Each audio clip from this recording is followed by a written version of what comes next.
নমস্কার, আলফা বুটসের আজকের ভিডিওতে সবাইকে স্বাগত জানাই। গত দুদিন ক্রমাগত পড়ার পরে নিফটি আজকে বেশ কিছুটা পরিমাণে আপার সাইডের দিকে মুভমেন্ট দিয়েছে। অলমোস্ট 106-7 পয়েন্টের আপ হবে, যেটা যথেষ্ট পরিমাণে ভালো ব্যাপার। তারপরে বেশ কিছুক্ষণ সাইডওয়েজ হয়ে গেছিলো, লাস্টের দিকে পুরোটাই প্রায় সাইডওয়েজ হিসেবে আর খুব বেশি মুভমেন্ট দেখা যায় না। আগামী দিনে দেখা যাক কোথায় আছে সাপোর্ট, কোথায় আছে রেজিস্ট্যান্স। এই আপট্রেন্ড কি কন্টিনিউ হতে পারে, না এর পরেও কোথাও ডাউন ট্রেন্ড হওয়ার সম্ভাবনা আছে, সেটা আমরা আজকে ভিডিওতে ডিসকাস করতে চলেছি। তাহলে আর সময় নষ্ট না করে শুরু করা যাক।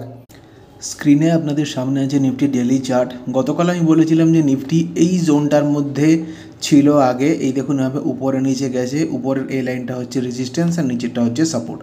তো এখান থেকে সাপোর্ট নিয়ে অনেক দিন আগে ওঠা শুরু করেছিল, ক্রমাগত প্রায় 6 দিন ওঠার পরে দুটো দিন একটুখানি মাইনাস গেছে। আজকে আবার বেশ কিছুটা উঠেছে, অলমোস্ট 103 পয়েন্টের উঠা। এই যে আজকের দিনের ক্যান্ডেলটা দেখতে পাচ্ছেন, আমি বলেছিলাম যে 23,400 টু 23,800, যদিও এই লাইনটা যদি একটু এদিক ওদিক হয় তাহলে 23,859, তো আমি 800ই ধরলাম রাউন্ড ফিগারে।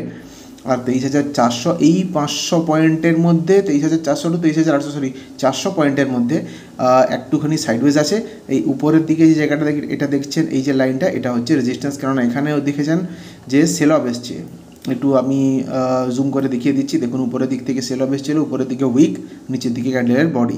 এখানেও কিন্তু এটা রেজিস্ট্যান্স ছিল, এমনকি আগে এখানেও মার্কেট এভাবে উঠেছে, এখানেও উঠেছে, আর এই জায়গাটাতেও কিন্তু উঠেছিল। এটা একটা হিউজ রেজিস্ট্যান্স হিসাবে কাজ করেছিল।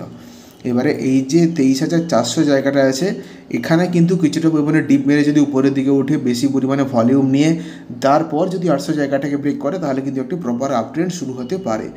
আর কিছুটা হয়তো পড়লেও পড়তে পারে 23,200 অবধি পড়ার সম্ভাবনা যদিও মনে হচ্ছে না খুব একটা আছে, কিন্তু তাও পড়তে পারে 23,200 অবধি। আগামীকাল দেখা যাক কী হয়। 5 মিনিটের ক্যান্ডেলে একটাবার দেখে নিচ্ছি। 5 মিনিটের ক্যান্ডেলে দেখে নিলে দেখা যাবে যে সকাল থেকে আজকে অলমোস্ট 27 তারিখ আজকে, তো সকাল থেকে একটি আপট্রেন্ড ছিল, এইখানে সাইডওয়েজ ছিল। এই যে জায়গাটা আপনারা দেখুন, এখানে কিন্তু এইখানে হোক বা এইখানে হোক, অর্থাৎ 23,600তে কিন্তু এর আগে মার্কেট যখন উপর থেকে পড়েছিল একবার কিন্তু এই জায়গাটায় 5 মিনিটের হিসাবে সাপোর্ট দিয়েছিল, তারপর এখানে এসে ভাঙে। তো এই জায়গাটা এখন একটা রেজিস্ট্যান্স হিসাবে কাজ করছে।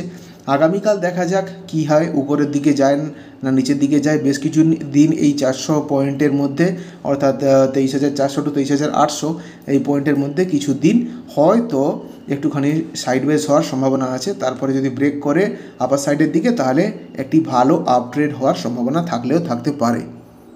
সো এই ছিল নিফটির অ্যানালিসিস। আশা করছি বুঝতে পেরে গেছেন। দেখা হচ্ছে পরের ভিডিওতে। সবাই ভালো থাকুন, সুস্থ থাকুন।